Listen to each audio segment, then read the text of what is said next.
Olá, sejam bem-vindos ao nosso Correio Serrana na TV. Muito obrigado pela sua presença, sua audiência. Hoje é sábado e a gente chega com o nosso resumo da semana com as principais notícias. Olá, Roberta. Olá, Jorge. Olá para você que nos acompanha. Seja muito bem-vindo. Lembrando que você pode nos ajudar a fazer os nossos telejornais. Mande para cá a sua sugestão de reportagem, sua reclamação, sua denúncia para os nossos canais, que são quais, Jorge? Vai estar na sua tela já, tvccorreidamanhã@gmail.com. E é claro, tem o nosso WhatsApp, viu? O meio mais fácil de entrar em contato, DDD 24.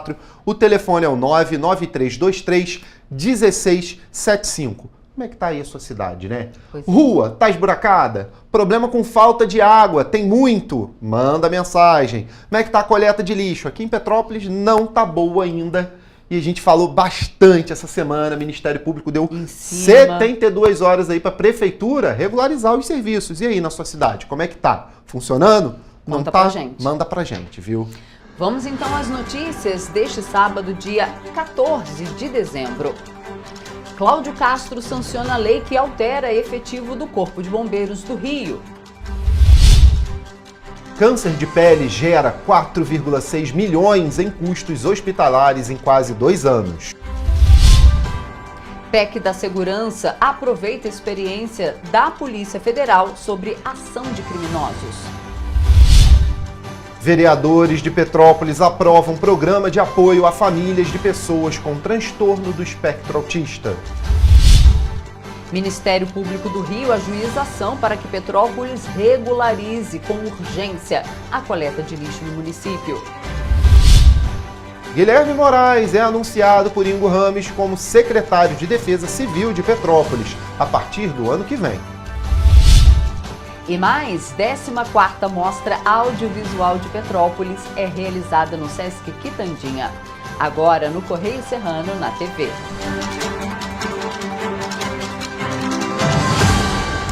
Começamos com os nossos jornais, viu? Com as nossas edições impressas, claro, lá pelo nosso Correio Petropolitano. Ver o que é notícia aqui nesse final de semana. Lembrando, todas as nossas edições de sexta a domingo nas bancas, R$2 somente, viu? Lá na linha vermelha, processo investigativo originado em relatórios apócrifos da Cefaz do Rio é anulado pela Justiça. E tem aquela notícia, 4ª Vara Civil determina aumento da tarifa de ônibus. Medida atende pedido do Sindicato das Empresas de Transporte Rodoviário. Tá na nossa página 12, daqui a pouco a gente vai para lá falar sobre essa questão. E ali, Castro apoia a candidatura do Rio e Niterói ao PAN 2031. Pois é, nessa quinta-feira, o governador do Rio fez uma reunião com os 2 prefeitos, uma solenidade, e mostrou apoio aí a essa candidatura das 2 cidades sendo sede aí para 2031. Concorrente delas, São Paulo, né? Pois é. Acho que não vai rolar não, né? Vai vir São Paulo, deixa São Paulo como centro de negócios. Centro de negócios, Isso. Deixa o pessoal ganhar dinheiro lá com negócios, né? Turismo pra cá, né? Turismo pra cá. E ainda Isso. nessa primeira página, Ingo anuncia secretário de governo, tá nas Petropolitanas, e UNITA questiona a paralisação das obras. A gente vai ver isso também. E tem um caderno especial sobre viagem, né? No nosso Correio. Turismo, né? Isso. Caderno Turismo, viaje pelas 12 regiões do Rio de Janeiro, é o nosso caderno especial. Vamos então para a nossa página 12, porque lá fala justamente do aumento da passagem de ônibus. 4ª Vara Civil determina aumento de ônibus de 35 centavos na tarifa de ônibus. Decisão foi tomada por conta de 5,4 milhões de reais que a prefeitura tem em débito com as empresas de ônibus. Isso aconteceu na quarta-feira. Dia 11, a 4ª Vara Civil de Petrópolis decidiu autorizar o aumento de 35 centavos na tarifa de ônibus da cidade. A medida atendeu um pedido do Sindicato das Empresas dos Ônibus, o Cetranspetro, que solicitou um reajuste da tarifa, que atualmente é de R$ 5,30. O Cetranspetro argumenta que o aumento é necessário para equilibrar o contrato com a prefeitura. E eles pediram que a tarifa fosse ajustada em R$ 6,02. Então, R$ 6,02. Imagina, de R$ 5,30 para R$ 6,02. Mas o juiz da 4ª Vara Civil não foi bonzinho não, tá, gente? A gente acha que ele não aumentou muito e por isso ele foi bonzinho. Não. Ele deu aumento. O juiz Rubens Soares Saviana Júnior, responsável pela decisão, entendeu que há necessidade de provas para chegar a esse valor de R$ 6, mas afirmou que é preciso garantir ao menos um reajuste mínimo para evitar que o valor da tarifa fique abaixo do solicitado. Então, por isso, foi determinado pela Justiça por ele um reajuste de 35 centavos, que seria já a partir da próxima semana, tá? A partir de segunda-feira. E a nova tarifa de R$ 5,65, passando a valer no próximo dia 16 de dezembro. A prefeitura falou que vai recorrer dessa decisão e a gente espera que recorra logo, porque, né, hoje já é sábado e segunda-feira tá aí na porta. O Petropolitano precisa saber o que aconteceu, Exatamente. E olha, Ingo anuncia Fred Procópio como secretário de governo, tá ali nas Petropolitanas como destaque também. E ali tem Unita, questiona a paralisação das obras da Rua Gante Moço. Tá dando trabalho essa Rua Gante Moço também lá em Itaipava, viu? A obra não sai nunca, não finaliza nunca. E a Unita tá lá, a associação lá de Itaipava, né? Unidos por Itaipava, tá aí reclamando desse atraso nas obras e da suspensão dela. Mas a gente vai lá para o nosso Correio Serrano agora, lá na página 13, ver o que é notícia, também nas outras cidades aqui da nossa região, né? Teresópolis, Nova Friburgo, vamos olhar o que tem por lá. Porque lá, olha, a auditoria do Tribunal de Contas aponta Teresópolis como destaque no estado. Cidade primeiro lugar da região serrana e segundo lugar do estado do Rio em governo digital, que é aquele governo mais claro, mais acessível e mais rápido de se olhar ali as contas públicas pela internet, né, por aplicativos, pelos meios digitais. Você confere a reportagem toda completa na página 13 do Correio Petropolitano ou do Correio Serrano, viu? E ali nas Teresopolitanas, Natal 2024, concerto da Orquestra Sustentável. Olha só, essa orquestra, ela utiliza instrumentos produzidos com material reciclável. Olha que bacana. Pois é, tem muito mais. Bem Me Quer Terê promove passeio com pacientes em tratamento terapêutico. Tem ali Ministério Público do Rio de Janeiro requer início das obras na RJ 130 e curso de qualificação da Patrulha Maria da Penha. Outro muito importante também, é uma das ferramentas da Polícia Militar do Estado do Rio, que funciona assim como reloginho, viu? A Patrulha Maria da Penha, e é um curso de qualificação lá na região de Três Rios, que está sendo promovido pela Secretaria de Ordem Pública de Segurança, né, do Estado do Rio. Você confere a reportagem completa. É sempre bom ali os agentes, né, da Guarda Civil também sendo capacitados. Pois é, esses foram os destaques, né, do fim de semana. Os jornais são para o fim de semana. Você acessa todas essas notícias no nosso site ou indo às bancas aqui na nossa região, apenas R$ 2. E a gente faz agora um rápido intervalo e na volta você vê que Firjan Senai oferece mais de 10 mil vagas em cursos de graça de qualificação profissional. E você vai ver também que Rio de Janeiro já registrou mais de 302 mil casos de dengue em 2024. O Correio Serrano volta já.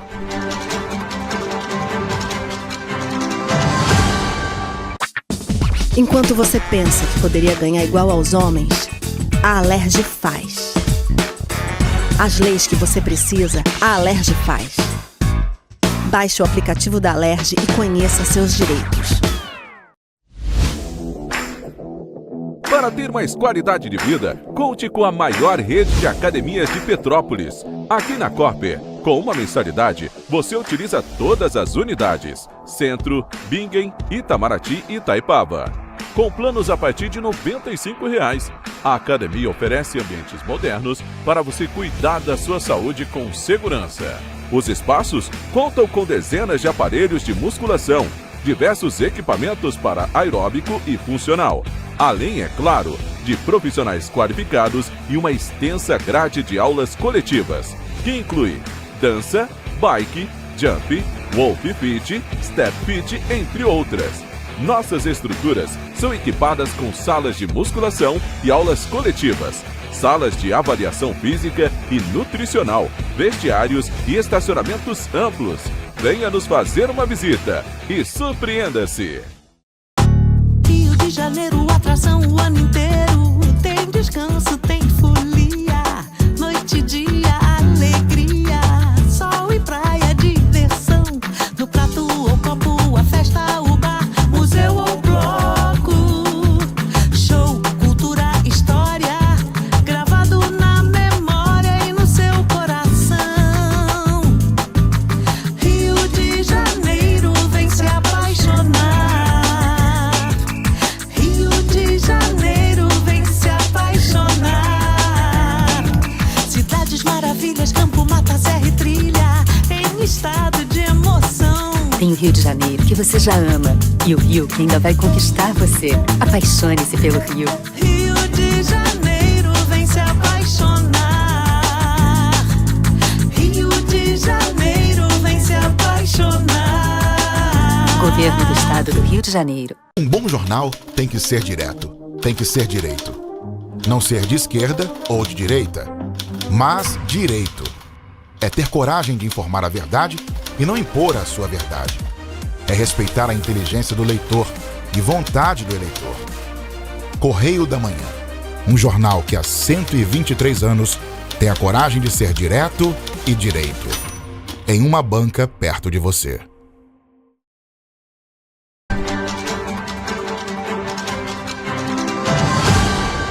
Estamos de volta.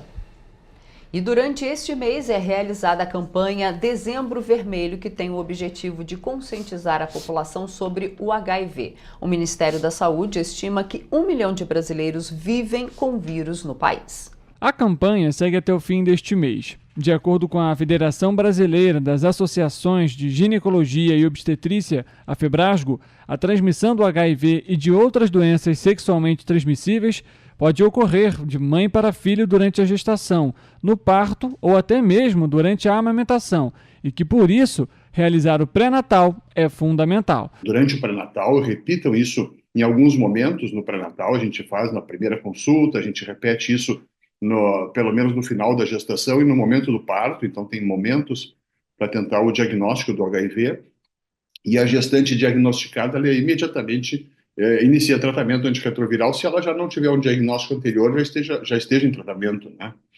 E a perspectiva para a gestante é muito boa, né? Com o tratamento a gente praticamente reduz drasticamente o risco do bebê se contaminar. Em casos de diagnóstico positivo da gestante ou puérpera, o tratamento deve ser iniciado de forma imediata. Se durante a gestação o diagnóstico não for realizado ou feito de forma tardia, ainda assim o bebê pode ser tratado e viver com saúde. O bebê recebe 3 remédios, isso é considerado um bebê de alto risco. A gente faz o exame da carga viral nas primeiras 24 horas de vida, o bebê já faz, um PCR, né, que é um exame que avalia quanto de vírus tem no organismo. A gente faz em 1 mês e depois a gente repete com 4 meses de vida.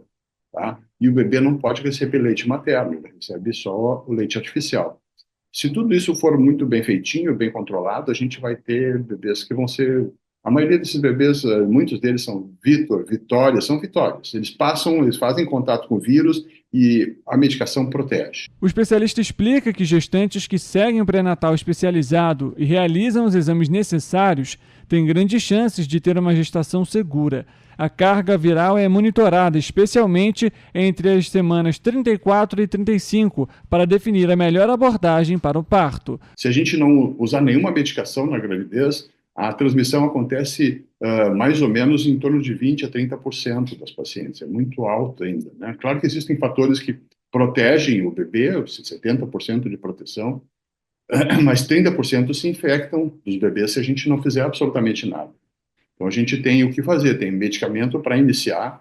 Se a paciente se descobre na hora do parto, a gente tem maneiras de proteger também com cesariana. Cesariana sem contrações, um remédio colocado no soro, reduz quase metade dos casos de transmissão para o bebê. Para uma gestação segura, também é necessária uma rede de apoio, que pode englobar o próprio parceiro, além de familiares e profissionais de saúde. Existe um estigma muito grande por causa da questão sexual, da transmissão sexual. Isso atrapalha muito a vida dos pacientes que têm HIV. Acho que se a gente conseguir reduzir o estigma nessas situações do dezembro vermelho, novembro vermelho, a gente vai ter uma condição muito melhor para essas pessoas de vida, de qualidade, de convivência. Isso.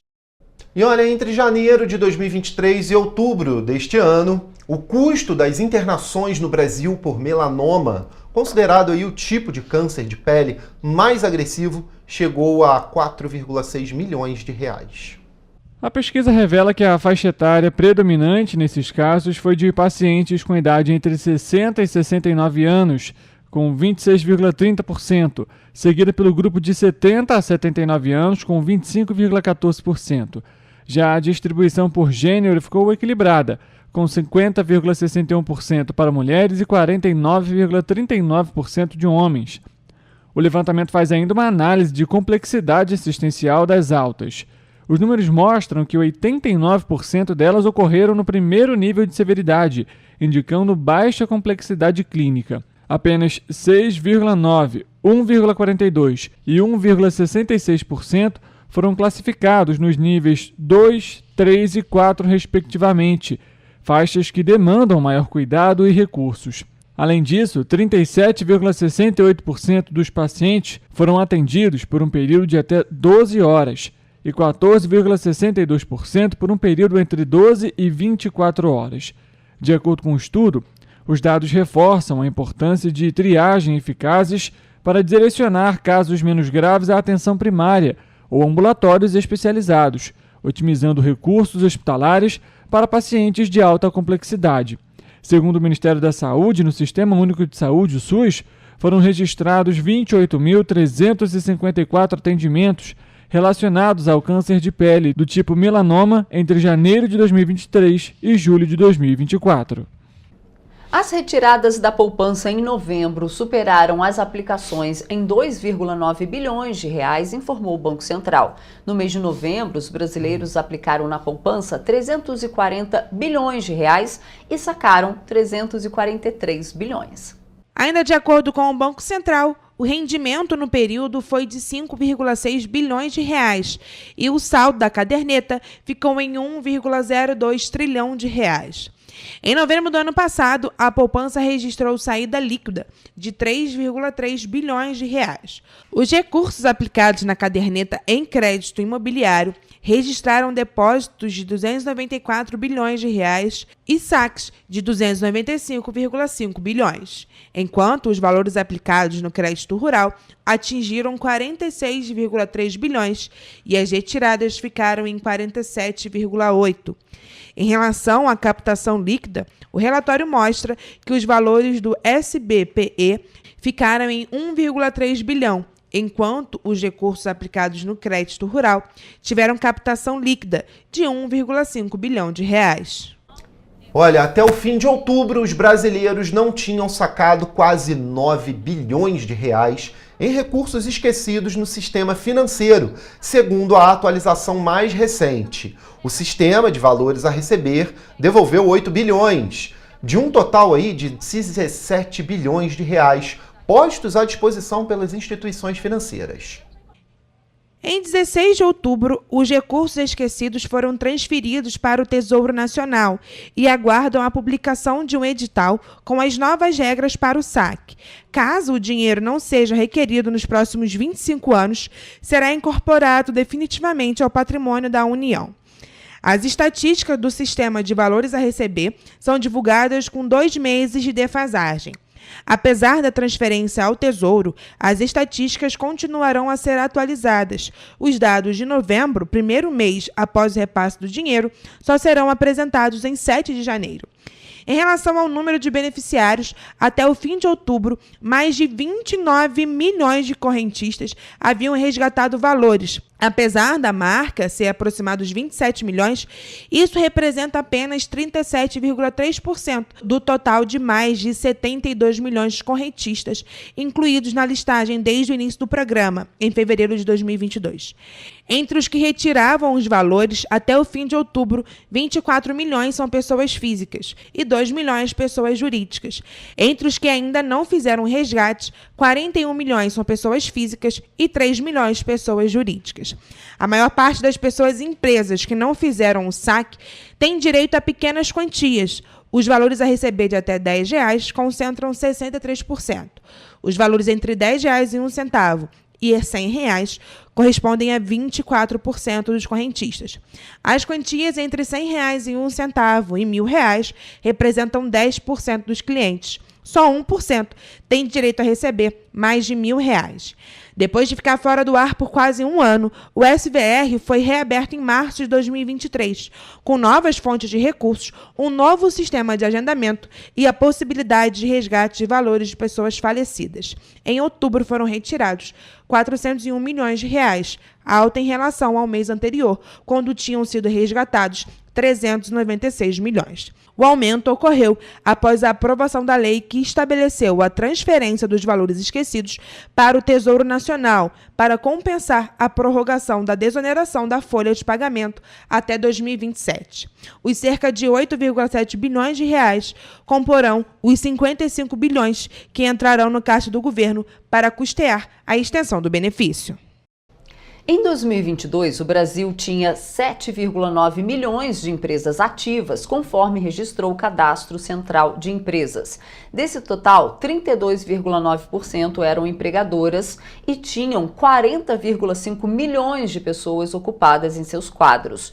Do total de empregados, 90% eram assalariadas, recebendo em média mensal R$ 3.000. Os números fazem parte da pesquisa demográfica das empresas e estatísticas de empreendedorismo, divulgada na quinta-feira pelo Instituto Brasileiro de Geografia e Estatística, o IBGE. Órgãos da administração pública, entidades sem fins lucrativos e organizações internacionais não estão incluídos no conceito de empresa da pesquisa, como também os microempreendedores individuais. Os dados mostram que, dentre as empresas empregadoras, 405.600 nasceram em 2022, o que significa uma taxa de nascimento de 15,3%. Em relação às contratações, essas empresas recém-criadas foram responsáveis por aproximadamente 1.700.000 trabalhadores, que representam 4,6% do total de assalariados. O termo nascimento, utilizado pelo IBGE, é o evento demográfico caracterizado pelo início da atividade de uma empresa ou unidade local. Também são consideradas nesta categoria as empresas que passaram 24 meses inativas, sem funcionários, e depois voltaram à atividade. Em comparação aos dados de 2017, a taxa de nascimento avançou de 10,9% para 15,3% em 2022.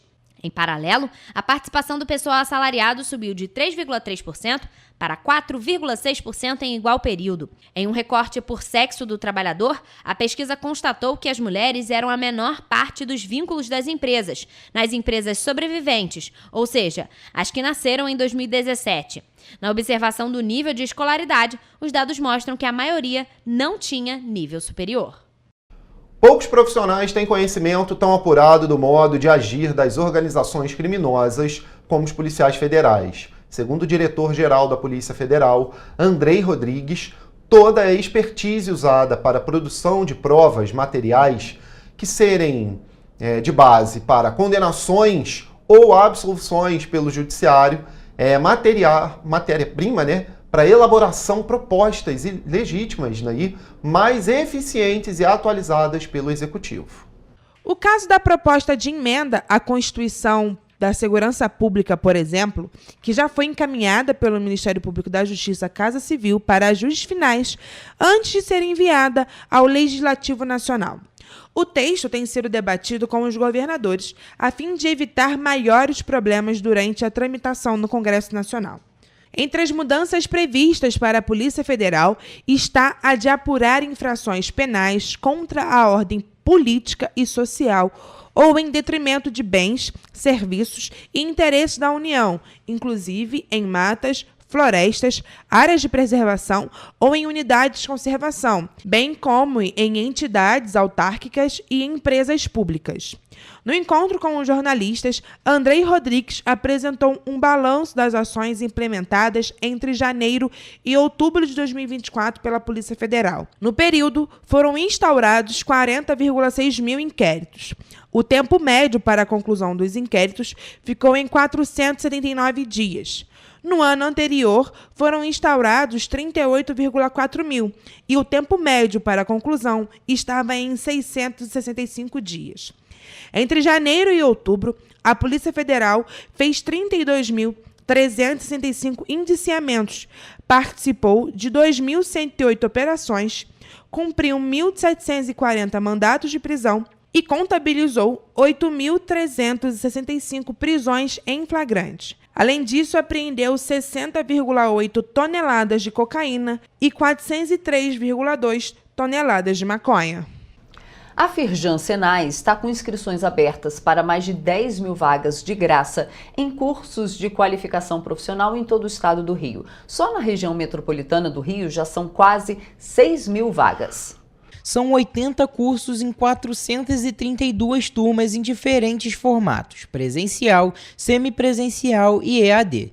Na unidade da Firjan Senai Bingen, em Petrópolis, as turmas oferecidas são almoxarife, assistente de operações em logísticas, auxiliar em confeitaria e padaria, eletricista industrial, eletricista predial, marceneiro, operador de máquinas operatrizes e operador de sistemas computacionais em rede. No Centro da Moda, são 25 vagas para modelista. Na unidade da Firjan Senai Centro, em Nova Friburgo, as turmas oferecidas são assistente de operações em logística, confeiteiro, eletricista de obras, ferramenteiro, operador de sistemas computacionais em rede e pedreiro de alvenaria estrutural. No Espaço da Moda são animador digital 2D, fotógrafo, modelista, operador de máquina de costura para produção industrial e operador de sistemas computacionais em rede. Para participar, os candidatos devem preencher os pré-requisitos específicos dos cursos desejados, incluindo idade e escolaridade, além de renda familiar mensal per capita bruta de até um salário mínimo e meio, comprovada por meio de uma autodeclaração. E é fundamental também ter acesso a um computador ou notebook, já que parte dos cursos será realizada de forma online, seguindo a estratégia EAD. As inscrições e matrículas serão realizadas exclusivamente na forma presencial em uma unidade Firjan Senai. Será necessário apresentar todos os documentos exigidos, incluindo identidade, CPF, comprovante de escolaridade e autodeclaração de baixa renda. Candidatos menores de idade deverão ser acompanhados por seu responsável legal. E o governador Cláudio Castro sancionou lei que promove alterações no efetivo do Corpo de Bombeiros Militar do Estado do Rio de Janeiro. A nova legislação deve garantir maior equilíbrio nas carreiras, possibilitando aí avanços hierárquicos. A nova legislação ajusta a distribuição de agentes nos quadros de oficiais de saúde, administração, especialistas para a área musical e de comunicação e capelães, o que deve garantir maior equilíbrio nas carreiras e possibilitar avanços hierárquicos. A medida visa possibilitar o aumento de cargos superiores, como coronel enfermeiro, coronel assistente social e major médico. Essas vagas vão ser compensadas para primeiro-tenente para essas áreas, o que deve otimizar a estrutura organizacional do Corpo de Bombeiros do Estado do Rio de Janeiro. A lei também possibilita que bombeiros militares que ingressem como soldados possam chegar ao posto de tenente-coronel. Na última segunda-feira, o governador Cláudio Castro ampliou o efetivo com a formação de novos 22 bombeiros militares. Estamos aqui para a corporação de uma nova turma de 22 militares que hoje vão reforçar a segurança pública da população.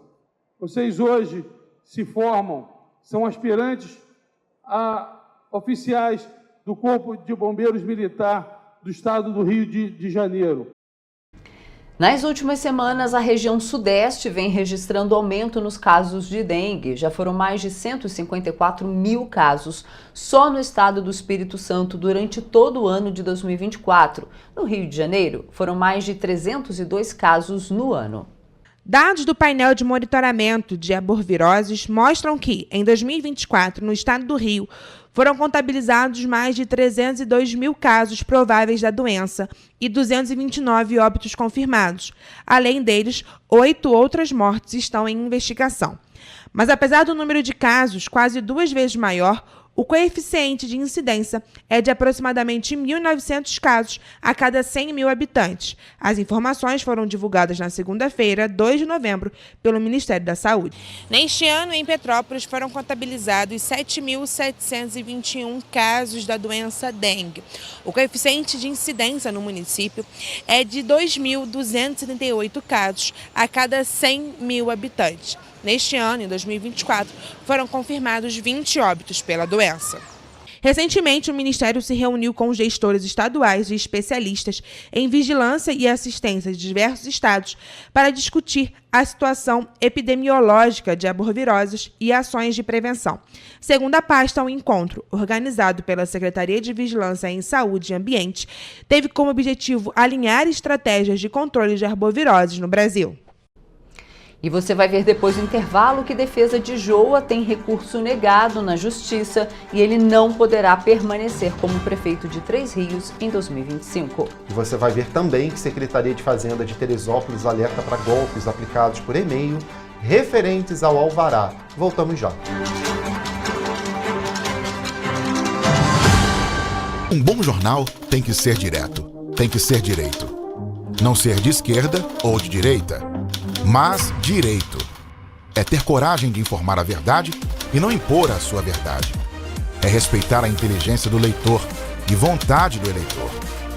Correio da Manhã, um jornal que há 123 anos tem a coragem de ser direto e direito.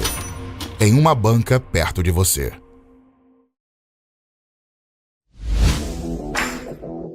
Para ter mais qualidade de vida, conte com a maior rede de academias de Petrópolis. Aqui na Corper, com uma mensalidade, você utiliza todas as unidades: Centro, Bingen, Itamaraty e Itaipava. Com planos a partir de R$ 95,00. A academia oferece ambientes modernos para você cuidar da sua saúde com segurança. Os espaços contam com dezenas de aparelhos de musculação, diversos equipamentos para aeróbico e funcional. Além, é claro, de profissionais qualificados e uma extensa grade de aulas coletivas, que inclui dança, bike, jump, wolf fit, step fit, entre outras. Nossas estruturas são equipadas com salas de musculação e aulas coletivas, salas de avaliação física e nutricional, vestiários e estacionamentos amplos. Venha nos fazer uma visita e surpreenda-se! Enquanto você acha que alguma coisa deveria ser feita contra o racismo, a Alerj faz. As leis que você precisa, a Alerj faz. Baixe o aplicativo da Alerj e conheça seus direitos.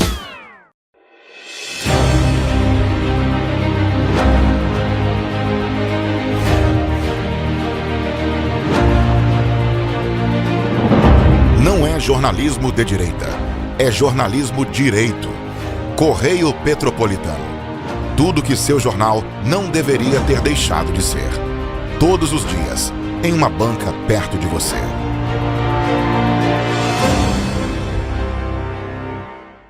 O Rio Imagem Baixada já superou a marca de 650 mil exames. Com cuidado especial para a saúde da mulher, o maior centro público de diagnóstico da América Latina tem capacidade para fazer 40 mil exames mensais e traz tudo num só lugar para atender com mais agilidade e eficiência. Rio Imagem Baixada, 9 meses. Chegou o resultado. O que era para poucos, agora é para todos. Governo do Estado do Rio de Janeiro. O trabalho não para, é todo dia e é de todos.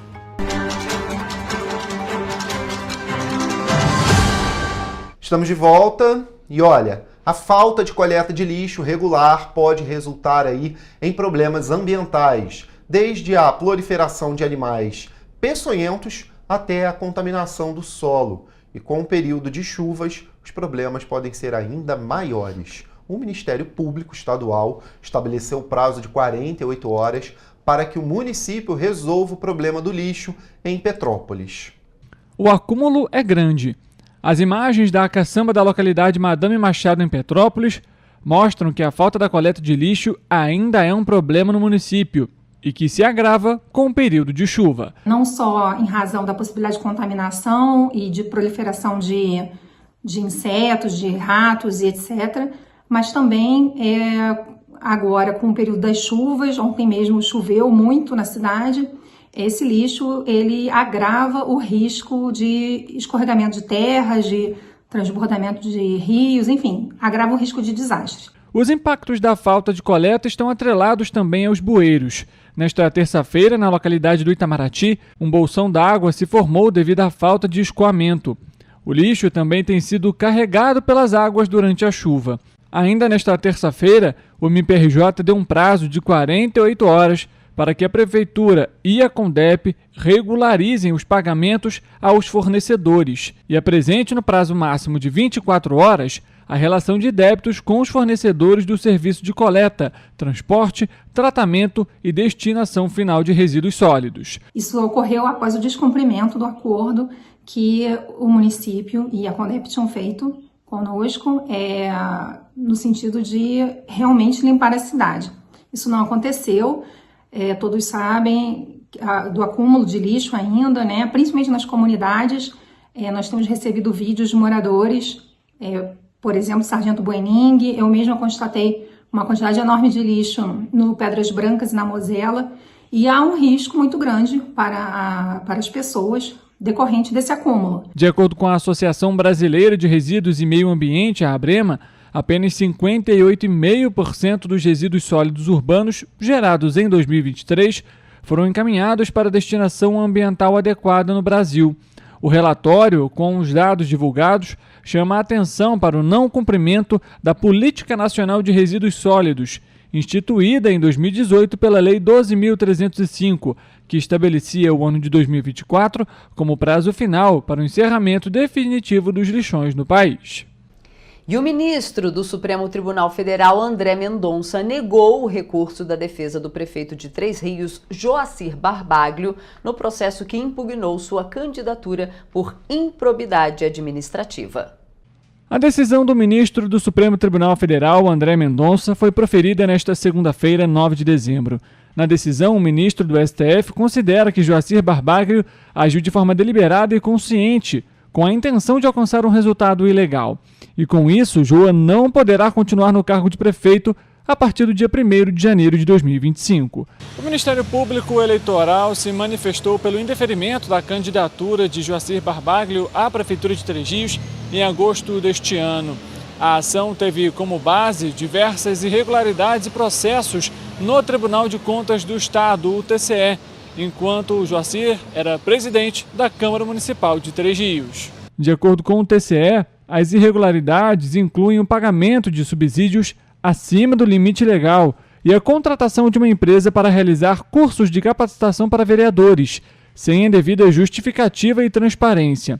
A Promotoria Eleitoral destacou que, na época dos fatos que motivaram a condenação, Joacir atuava como ordenador de despesas, posição que o tornaria inelegível segundo a jurisprudência eleitoral vigente. Após a decisão desta segunda-feira, Joacir se posicionou pelas redes sociais. Aqui eu quero dizer que estamos passando por um momento um pouco difícil e uma certa covardia desde o início da campanha. Estamos fazendo um recurso e tenho fé em Deus. Se assim for da vontade de Deus, vamos vencer nesse recurso. Caso o recurso de defesa de Joacir, que agora deve ser analisado pelo Tribunal Superior Eleitoral, o TSE, seja recusado, no dia 1º de janeiro será realizada a posse dos vereadores eleitos e também a eleição da mesa diretora da Câmara de Três Rios, pois neste caso o presidente da Câmara assume de forma interina a gestão do município. Membros do Ministério Público do Estado do Rio de Janeiro que atuam na região serrana participaram do workshop Capacidades Organizacionais de Preparação para Eventos Extremos. O evento foi promovido pelo Centro Nacional de Monitoramento e Alerta de Desastres Naturais, o CEMADEM, em parceria com o Instituto Friburgo Solidário, e ocorreu no município de Nova Friburgo, com foco em estratégias de prevenção e preparação para eventos climáticos extremos. O encontro também contou com a presença de representantes das agências de defesa civil locais e servidores públicos dos órgãos correlatos a estas agências, como meio ambiente, saúde, educação e assistência social, além de estudantes e integrantes da sociedade civil de diversos municípios da região. O workshop destacou a importância do alinhamento entre instituições e atores sociais para fortalecer e permanecer ainda mais com cada dia mais resiliência, principalmente nas cidades da região serrana, que são impactadas diariamente com desastres naturais, estando todos bem preparados para esses episódios. Foram abordados aspectos relevantes e atuais sobre as capacidades organizacionais, notadamente nos campos da estruturação, capacitação e governança. A ação faz parte de um projeto piloto que, na escala municipal, contempla 3 municípios brasileiros: Nova Friburgo, Cataguases, em Minas Gerais, e São Luís do Paraitinga, em São Paulo. E a Câmara Municipal de Petrópolis aprovou um projeto de lei que institui o programa de acolhimento e capacitação para pais ou responsáveis de pessoas com transtorno do espectro autista. A proposta visa oferecer suporte psicológico, pós-diagnóstico e promover ações educativas como palestras e cursos. De acordo com um texto publicado pela vereadora Gilda Beatriz, o programa será composto por uma equipe multidisciplinar, incluindo psicólogos, psiquiatras e neurologistas, garantindo apoio especializado, tendo como objetivo proporcionar aos responsáveis ferramentas práticas para o cuidado adequado das pessoas com TEA, além de disseminar conhecimento sobre o transtorno na sociedade. Segundo a vereadora, o programa não busca apenas acolher, mas também empoderar as famílias, além de ser uma forma de promover dignidade e inclusão para todos. O projeto reforça a necessidade de suporte público para atender famílias que não têm condições de custear uma assistência especializada. O alto número de diagnósticos do transtorno e a dificuldade de acesso a informações adequadas tornam a iniciativa essencial para a inclusão e bem-estar das pessoas com autismo e seus familiares. E olha o número de atendimentos a vítimas de acidentes de trânsito na sala de trauma do Hospital Santa Teresa em Petrópolis aumentou mais de 31% em novembro, comparado ao mês de outubro. As vítimas de acidentes com motos lideram aí os registros de atendimentos. Nesta terça-feira, o Hospital Santa Teresa divulgou os dados dos atendimentos na sala de trauma da unidade. E a cada mês é possível observar que os registros em decorrência de acidentes de trânsito seguem aumentando em Petrópolis. Em novembro, foram realizados 38 atendimentos a vítimas de acidentes de carro, sendo um registro envolvendo um menor de idade. De pessoas entre 18 e 60 anos, foram realizados 35 atendimentos, 2 a mais do que as ocorrências no mês de outubro. Apesar do alto número, alguns petropolitanos se mostraram atentos às medidas para reduzir o índice de acidentes. Mas é a velocidade, né, que a gente tem que prever, cinto de segurança, que é o principal. E sempre olhar o carro também, né? As condições do carro. Tá sempre atenta, faixa de pedestre você parar antes, deixar passar. E tá o tempo todo, né, olhando moto, o pedestre, um animal e a velocidade. A atenção é fundamental, né? Muitas das vezes a gente na correria não presta atenção nem no que está fazendo, né? Acaba passando por certas situações que a consequência é bem pior do que a gente imagina, né? No total, o número de vítimas envolvendo acidentes de trânsito subiu 31,4% em novembro em relação ao mês de outubro. E as vítimas de acidentes de moto seguem liderando o número de atendimentos. Somente no último mês foram 69 atendimentos, um deles de um menor de idade. Ainda de acordo com os dados da sala de trauma, os atendimentos a mulheres vítimas de acidentes de trânsito é menor do que os registros envolvendo homens. 31 mulheres deram entrada na sala de trauma do Hospital Santa Teresa e 76 homens. E o prefeito eleito de Petrópolis, Ingo Rames, anunciou na quarta-feira o primeiro nome confirmado para o secretariado. O tenente-coronel bombeiro militar Guilherme Costa de Souza Moraes foi anunciado como novo secretário de Proteção e Defesa Civil do município.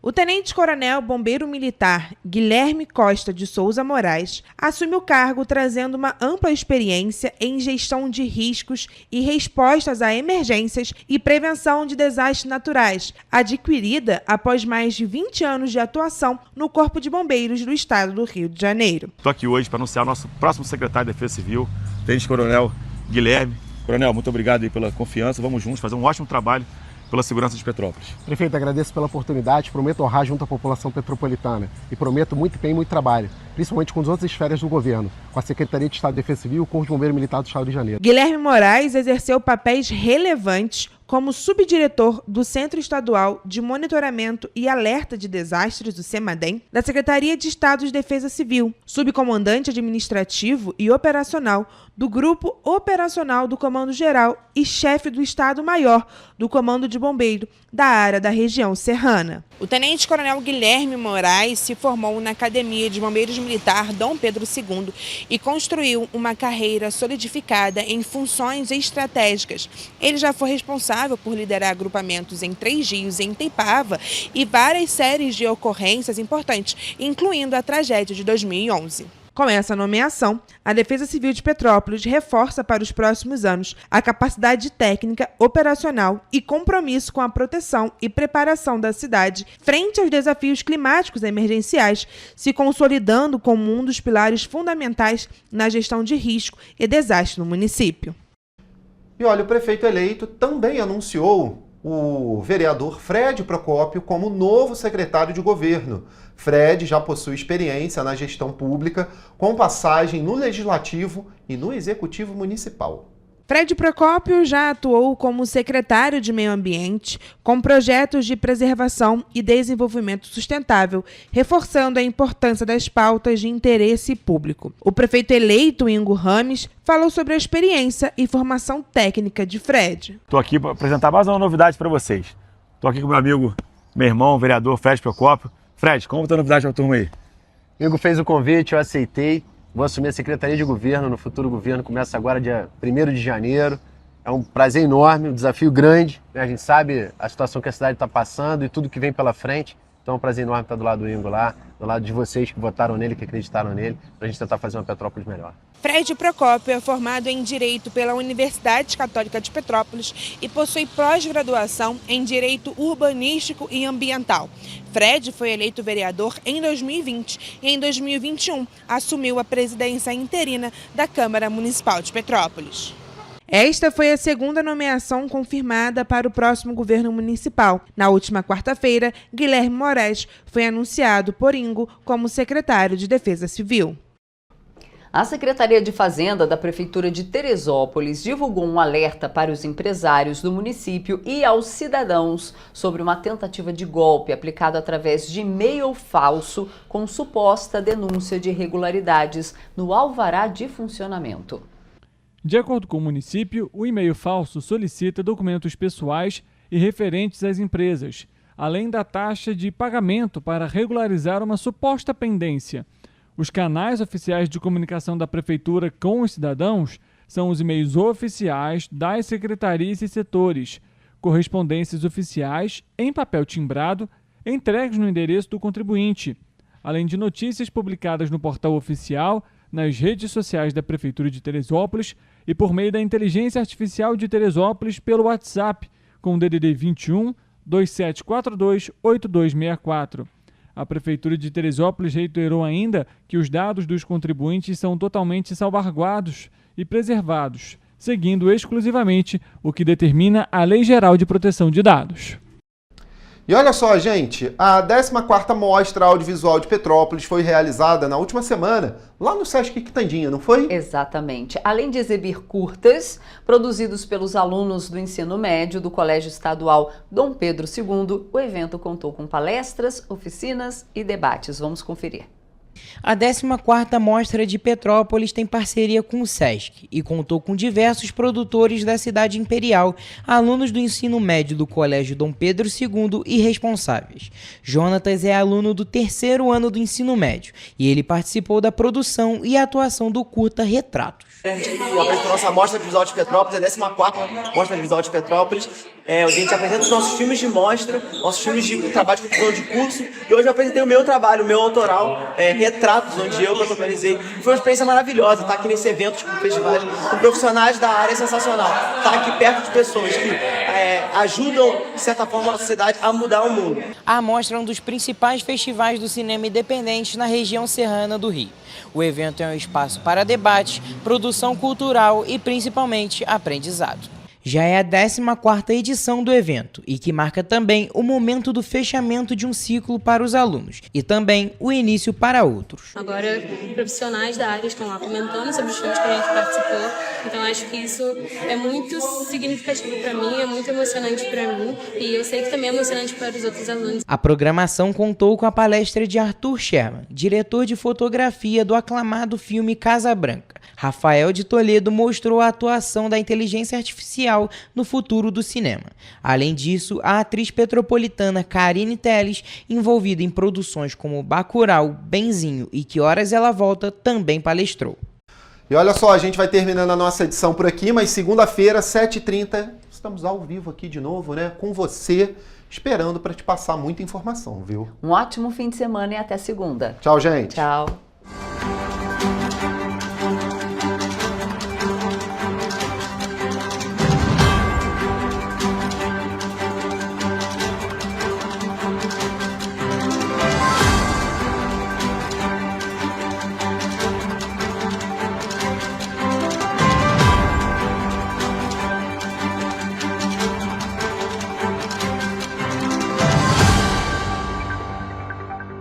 Música